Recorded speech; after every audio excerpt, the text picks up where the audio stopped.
अब जो लोग बकवाद कर रहे हैं, अब सवाल खड़ा होगा, भाई ये राजेश सिवानी जिसकी कुत्ते वाली मौत हुई है, छत से गिरकर अकाल मौत हुई है संत रामपाल जी का भगत होने के बावजूद, इससे बड़े बड़े बकवादी तो संगत में बहुत हैं। ये तो बहुत छोटा सा प्यादा है। ये तो एक तहसील का एक कोऑर्डिनेटर है सिवानी का, एक जिले का कोऑर्डिनेटर भी नहीं है, हिसार का भी नहीं है। हिसार में सिवानी गांव है, वहां का कोऑर्डिनेटर है। इससे बड़े बड़े तो बहुत लोग हो गए, बड़े बड़े स्टेट कोऑर्डिनेटर भी हैं, गुरुजी का परिवार भी है, बेटा बेटी भाई बंधु रिश्तेदार भी हैं, और भी लोग बड़े बड़े अपने आप को आश्रम संचालक समझ रहे हैं, पुरुषोत्तम जैसे, बसंत सैनी जैसे।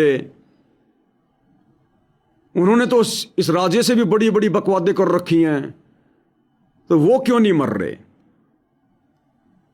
तो वो इसलिए नहीं मर रहे कि उनका अभी वो मरने का समय आया नहीं। मर्यादा तो टूटी हुई है, मर्यादाओं की तो उन्होंने धज्जियां उड़ा रखी हैं, पूरी ट्यूब फाड़ रखी है। एक आध पंचर हो तो निकल जाए, पूरी ट्यूब फाड़ रखी है। मर्यादा तोड़ने में तो राजेश सिवानी के बाप है सारे के सारे। फिर मर क्यों नहीं रहे? मरने का मतलब उनकी दुर्गति क्यों नहीं हो रही, उनका समय क्यों नहीं आ रहा, आम संगत क्यों मर रही है? पाप और पुण्य, बैटरी कितनी चार्ज है, कितनी डिस्चार्ज है? जिसकी बैटरी कम चार्ज है, जिसके पुण्य कर्म थोड़े हैं और मर्यादा टूटी हुई है, वो चलता जाएगा, निकलता जाएगा। आए दिन संगत में सैकड़ों मर रहे हैं, आए दिन। ये तो एक आध कोई कोऑर्डिनेटर का समय आ जाता है मरने का तो बात थोड़ी ज्यादा फैल जाती है। आम संगत तो आए दिन मर रही है, दुर्गति से मौत हो रही है। अब इन बड़े बड़े लोगों का ऐसा मौज मस्ती क्यों हो रही है? राजनीति कर रहे हैं, गुरु जी का नाम बदनाम कर रहे हैं, संगत के दान धर्म का दुरुपयोग कर रहे हैं, पाखंड कर रहे हैं, सारे आडंबर कर रहे हैं, स्टेडियम बना रहे हैं। इसका समाधान गुरु जी बताएंगे अब कि उनके ऊपर अभी आपत्ति क्यों नहीं आ रही, और आएगी तो कब आएगी। क्या कह रहे हैं पूज्य गुरुदेव भगवान? 1.5 मिनट का सत्संग है, ध्यान से सुन लो भाई। अब ये समय आ गया सतनाम और सार नाम देने का, और इसमें वैसे तो मंत्र, ये प्रथम मंत्र लेने के बाद भी आपको काल अटैक नहीं कर सकता, आपकी अकाल मृत्यु नहीं हो सकती। क्या कह रहे हैं गुरुदेव? अब समय आ गया मोक्ष मार्ग का, और इस समय मर्यादा में रहकर भक्ति करने वाले की, जिसने प्रथम मंत्र भी ले लिया और मर्यादा में है, उसकी भी अकाल मौत नहीं हो सकती, काल का अटैक नहीं हो सकता। अगर प्रथम मंत्र भी किसी के पास है और यदि मर्यादा में है तो काल का अटैक नहीं हो सकता। अरे राजेश सिवानी के पास तो सार नाम भी था, सार शब्द भी था, कोऑर्डिनेटर भी था, लेकिन मर्यादा में नहीं था। अब सोचिए, कोऑर्डिनेटर की मर्यादा नहीं तो उसके नीचे संगत की कहां होगी? और जब कोऑर्डिनेटर की ऐसी दुर्गति से मौत हुई है तो संगत के साथ में क्या होगा? शिवानी वालों समझ लेना। अब बाकी कोऑर्डिनेटरों का, बाकी गुरु के परिवार का, उन बड़े बड़े उन बकवादियों का नंबर क्यों नहीं आ रहा अभी, जो बकवाद कर रहे हैं, बकवाद में सहयोग कर रहे हैं? तो गुरुदेव क्या कह रहे हैं? गुरुदेव कह रहे हैं कि मर्यादा तो टूट गई, लेकिन अभी उनका वो मृत्यु वाला संयोग आया नहीं,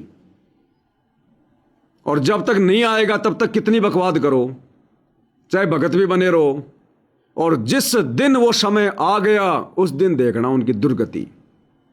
सुनो, आप दास बार बार कहता है कि ये काल का दाव कैसे लगता है कि हम मर्यादाहीन हो जाते हैं, नाम खंडित कर देते हैं, और जिस समय आपका नाम खंडित हो गया और कुदरती आपके प्रारब्ध का मृत्यु का समय भी निकटा गया, उसी दौरान तो आप पे अटैक हो जाएगा।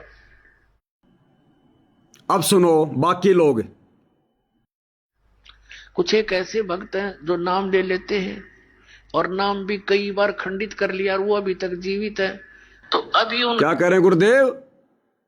कई भगत ऐसे हैं, नाम भी ले लिया और नाम भी खंडित कर दिया, और कई बार कर दिया, जैसे गुरु के परिवार ने, कोऑर्डिनेटरों ने, बड़े बड़े परम भक्तों ने, विकास सिंह पुरिया जैसों ने नाम भी ले लिया, नाम को खंडित भी कर दिया, और कई कई बार कर दिया, और फिर भी वो नहीं मर रहे, अभी भी वो जिंदा हैं। उसका कारण क्या है? पत्रकार महोदय तू भी सुन ले, कदे तेरा शंका नहीं जाए तेरी। सुन लो ध्यान से।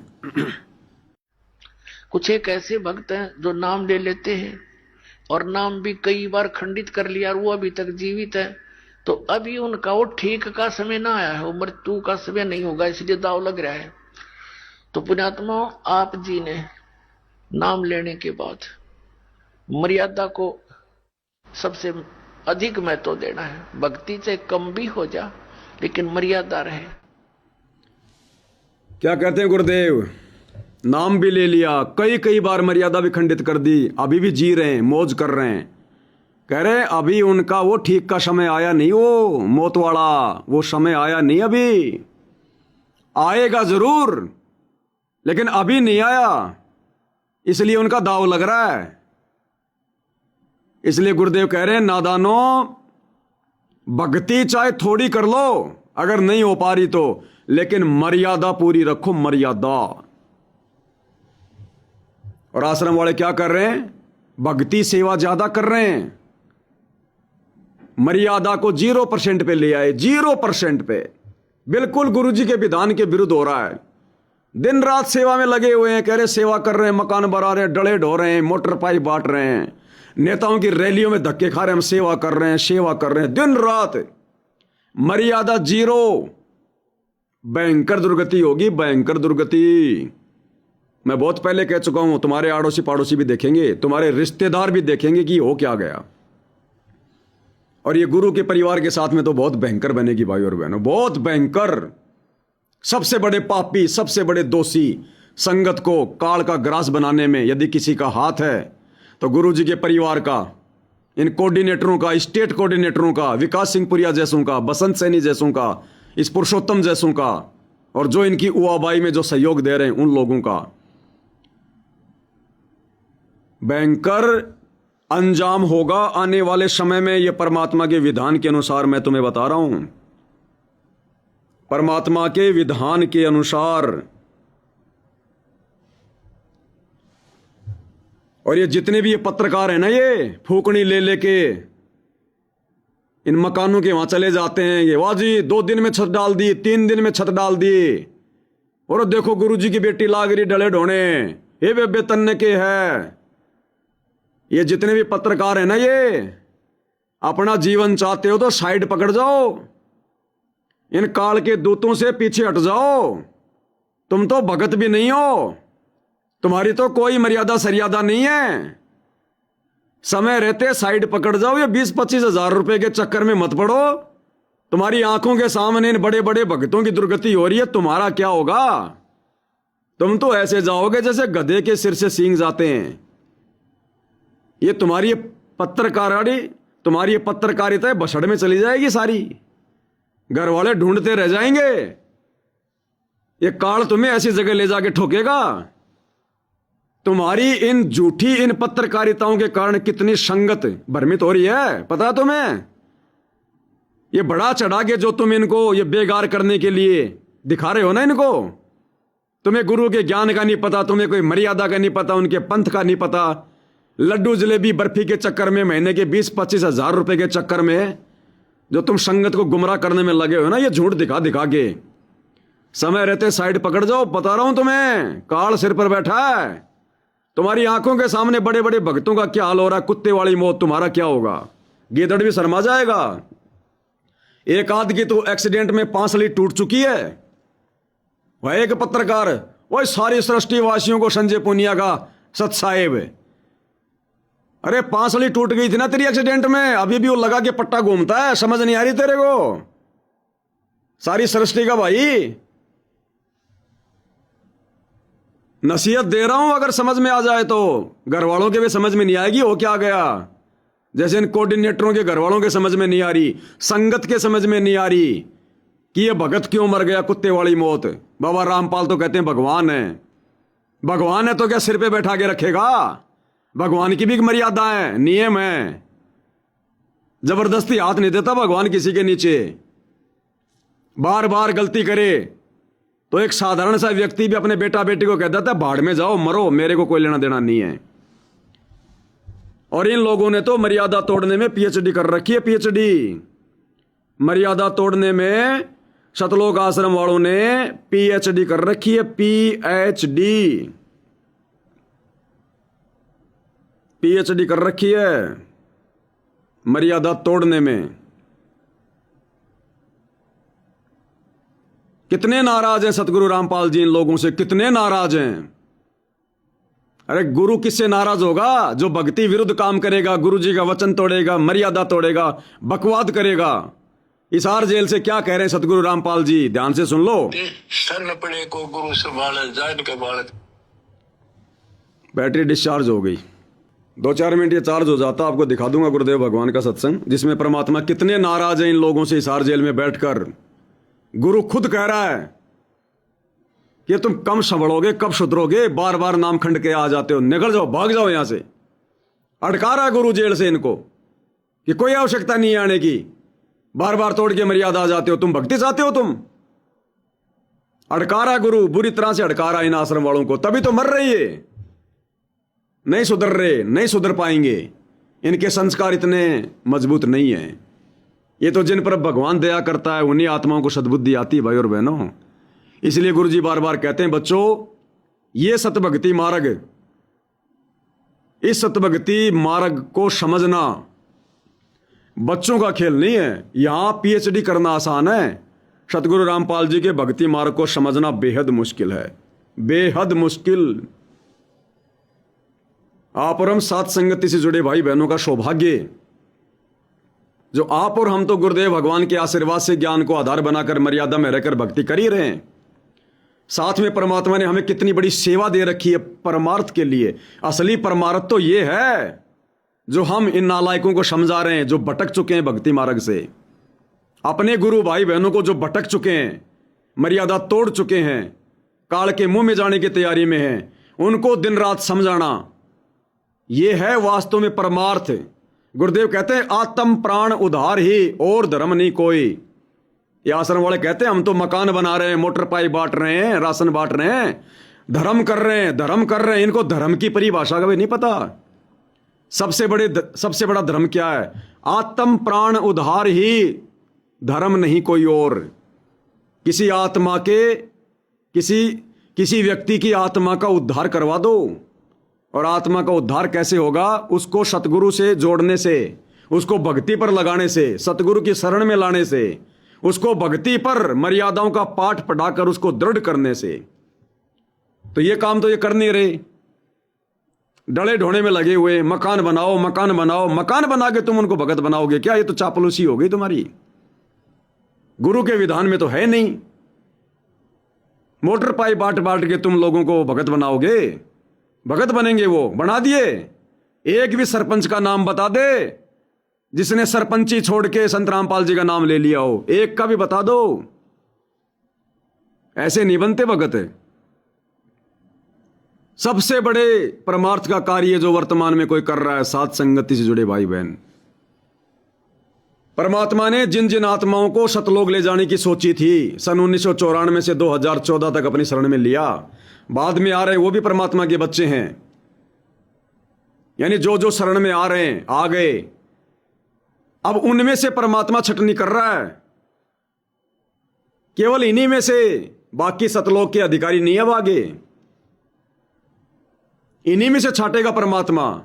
और इनमें जो फैल होते जा रहे हैं उनको समझाना, उनको वापस भक्ति मार्ग पर लेकर आना, उनकी गलतियां बताना गुरु जी के ज्ञान आधार से, वापस उनको दृढ़ करना भक्ति पर। यह सबसे बड़ा परमार्थ का काम है, सबसे बड़े परमार्थ का काम। ये सतलोक आश्रम वालों की तरह गौशाला में 11 लाख रुपए देना, गौशाला में 2 ट्रॉली चारे की डाल के आ जाना, यह परमार्थ का काम नहीं है। आज तो तुमने गाय को घास खिला दी, अगले जन्म में शुअर बन जाएगी। क्या परमार्थ कर दिया? आज तुमने गौशाला में जाके गाय को चारा डाल दिया, गौशाला में 10 लाख का दान कर दिया। उस 10 लाख के दान में से उन गायों के हिस्से में तो मुश्किल से 2 लाख आएंगे, बाकी तो शराब मांस खाएंगे। वो अपने घर के काम में यूज करेंगे, उस पैसे को बर्बाद करेंगे। और क्या फायदा मिला उस गाय को जाकर वहां पर चारा डालने से? अगले जन्म में गाय बन गई गधा, फिर क्या करेगा? कौन सा तूने उसका आत्मा उद्धार करा दिया? क्या परमार्थ कर दिया तूने? आने वाले समय में भाई और बहनों 2028 के बाद कोई गौशाला नहीं होगी। परमात्मा सभी गायों को फ्री करवा देंगे। जानवर हैं, क्यों क्यों उनकी सेवा कर रहे हो फालतू में? वो भोग योनि अपना भोग भोग रही है, जैसे गधा अपना भोग भोग रहा है, भैंस अपना भोग भोग रही है। जंगल में दुनिया भर के पशु हैं, 84 लाख योनियां हैं। इंसान ने तो 2 4 5 को पाला है। 84 लाख योनियां, वो भी तो भटक रही हैं, उनको भी तो भगवान दे रहा है, खा रही है। वो इंसानों के भरोसे हैं क्या जो जंगल में घूम रहे हैं? परमात्मा सभी गौशालाओं को फ्री करवा देगा। निकालो इनको जानवरों को यहां से। इन जानवरों की आड़ में लोग अपना पेट भर रहे हैं, धंधा कर रहे हैं, कोई राजनीति कर रहा है। ये सब गौशाला तुड़वा दी जाएगी, फुड़वा दी जाएगी, गायों को छोड़ दिया जाएगा। इनको चरने दो इनको। भगवान सबका पेट भरता है परमात्मा। पो पाटी पगड़ा भया जागी जिया जून, सब काओं को देते हैं चोस समाना चून। वो परमात्मा चींटी को कर्ण, हाथी को मण, सबकी आवश्यकता के अनुसार देता है। उन गायों को नहीं देगा? अरे उस गाय योनि में उस पशु को डालने से पहले परमात्मा ने गौशाला खुलवाई थी क्या कि गौशाला में इनका पेट भरेगा? ये लोगों ने गौशाला बना ली गायों के बहाने अपना पेट भरने के लिए। जो परमात्मा पूरी सृष्टि को खिला रहा है उनको नहीं खिलाएगा? तो काल ने तो कर्म फुड़वाने थे इन आश्रम वालों के। गायों गौशाला में जा जाके शेड बनवाना है, 20-20 लाख रुपए देना, 10-10 लाख रुपए देना, चारे की ट्रॉली भेजना। ये तो उन लोगों के काम है जिनको राजनीति करनी है, जिनको भक्ति से लेना देना नहीं, जिनको समाज की सेवा करके समाज से अपना सम्मान करवाना है। ये भक्तों के काम नहीं होते। तो भाई और बहनों, इनकी तमाम मर्यादाएं खंडित है इन लोगों की। किसी भी एंगल से परमात्मा भी इनको स्वीकार नहीं करेगा। हर प्रकार से ये भक्ति विधान अनुसार गुरु से दूर हो चुके हैं। और अब आपको वो वीडियो सुनाता हूं जिसमें पूज्य गुरुदेव भगवान हिसार जेल से इन सतलोक आश्रम वालों को ढंग से धमका रहे हैं, ढंग से। और कह दिया कि आने की जरूरत नहीं अब जेल में मेरे पास में, मत आया करो यहां। रोजाना मर्यादा तोड़ के आ जाते हो तुम, शर्म नहीं आती तुम्हें? साफ कह रहे हैं परमात्मा। तो बताओ ये मरेंगे नहीं तो और क्या होगा? भाई संगत के पास में मौका है। देखो भाई और बहनों, फिर कह रहा हूं, अगर नहीं सुना तो ध्यान से, कई बार कहता आया हूं। इन कोऑर्डिनेटरों के पास, गुरुजी के परिवार के पास और इन आश्रम संचालकों के पास में किसी प्रकार की माफी का कोई मौका नहीं है। और ये मान बढ़ाई, राग द्वेष ईर्ष्या में इतने हद तक नीचे गिर चुके हैं, ये माफी मांगेंगे नहीं। जब इन्होंने चंडीगढ़ हाईकोर्ट में जज से संत रामपाल जी से माफी मंगवा दी, संत रामपाल जी से माफी मंगवा दी कि मैंने कोर्ट की अवमानना की, मुझे माफ करो जज साहब, आगे से गलती नहीं करूंगा। ये खुद कहां माफी मांगने वाले हैं संगत से? तो इनका तो रास्ता वो है जो गुरुजी ने बता रखा कि अभी इनका समय आया नहीं है, इसलिए दाव लग रहा है। बाकी इनकी तो दुर्गति तय है, फाइनल है। संगत के पास मौका है थोड़ा। संगत यदि समय रहते, क्योंकि संगत बेचारी भोली होती है, नादान होती है, चाहे किसी भी संत की हो, तो संगत के पास अभी मौका है। यदि संगत ने अभी इसी समय यदि अपना स्टैंड क्लियर कर लिया, जाने अनजाने की गलतियों की माफी मांग ली, तुम्हें सारे प्रमाण दे दिए, नहीं समझ में आए तो सात संगति के हजारों वीडियो जाकर देख लो सोशल मीडिया पर। अपने घर पर, अपने दरबार पर गुरुदेव से जाने अनजाने की गलतियों की नाक रगड़ रगड़ के माफी मांगो, हो सके तो आंखों से आंसू निकाल कर। फॉर्मेलिटी नहीं चलेगी। और तुरंत सात संगति की वीडियो देखना शुरू कर दो, तुरंत। और आज से ही मर्यादाओं में रहना शुरू कर दो। इन कोऑर्डिनेटरों से संपर्क तोड़ दो, गुरुजी के परिवार से संपर्क तोड़ दो। जो भगत मर्यादा में नहीं है, चाहे तुम्हारा कितना बड़ा मित्र है, संपर्क तोड़ दो। किसी कोऑर्डिनेटर का फोन आवे, नामदान से फोन आवे, कह दो भैया जब गुरुजी आएंगे तब मिलेंगे, तब तक आप और हमारी सत साहेब बहुत मूर्ख बन लिए, बहुत पागल बन लिए, बहुत नुकसान करवा लिया, बड़ी बड़ाई भक्ति का सत्यानाश करवा लिया तुम लोगों की कुसंगति में। अब भैया सात संगति में जा रहे हैं और घर बैठे बैठे भक्ति करेंगे। अब कहीं नहीं धक्के खाएंगे। लड्डू जलेबी खानी होगी 50 रुपए की दुकान से लेके खा लेंगे। अब भक्ति करेंगे भाई। तो भाई और बहनों, परमात्मा तुम्हें संभाल सकता है, माफ कर सकता है। नहीं तो दुर्गति भाई और बहनों सबकी बिल्कुल फाइनल है। मर्यादा तुम्हारी नहीं है, चाहे कितना ही नामदान सेंटर पे जाके नाम शुद्ध करवा लो। जब उन सेंटर पर बैठे हुए लोग ही, सेंटर पर बैठे हुए सेवादारी खंडित हैं, चल कहां से रहे ये? गुरु जी के परिवार से। तो जब गुरु का परिवार ही मर्यादा में नहीं है तो ये सेवादार कहां से मर्यादा में होंगे? पूरा सिस्टम भ्रष्ट है, पूरा सिस्टम हैंग हो रहा है। धमाका उठेगा, धमाका। दुनिया वालों ने शांति पाठ करवाना पड़ेगा बाबा रामपाल की संगत के लिए। ये संगत वाले कहां विश्व की शांति के लिए पाठ करने की सोच रहे हैं। अब देख लो, विश्व शांति का पाठ करवाने से पहले तुम्हारा कोऑर्डिनेटर कैसे मरा छत से गिर के, कुत्ते वाली मौत, अब उसका पाठ करवाओ। गुरुजी ने भी कह रखा कोई मर जाए तो उसका पाठ करवा देना चाहिए। तो आश्रम वालों कम से कम एक पाठ तो करवा देना उसका, शांति का पाठ है कि भगवान इसकी आत्मा को शांति देना। दे दो आदेश भगवान को। तो संगत के पास मौका भाई, बाद में मत कहना हमारे को किसी ने बताया नहीं, किसी ने समझाया नहीं। वो धर्मराज के दरबार में फिर वो दिखा देगा पूरा सीन। देख भाई, ये पवनदास दिन रात थूक बिलोता रहता था, क्या समझा रहा था, तेरी क्या समझ में आया? तेरी आंख फूटी पड़ी थी, तेरी खोपड़ी में छेद था जो तेरे को समझ में नहीं आ रहा था। वो अपनी तरफ से बोल रहा था सारी बातें, वो मेरे सत्संगों को दिखा दिखा के तो बोल रहा था। क्यों नहीं समझा उस समय? क्यों नहीं मानी उसकी बात? भुगत अब अपना।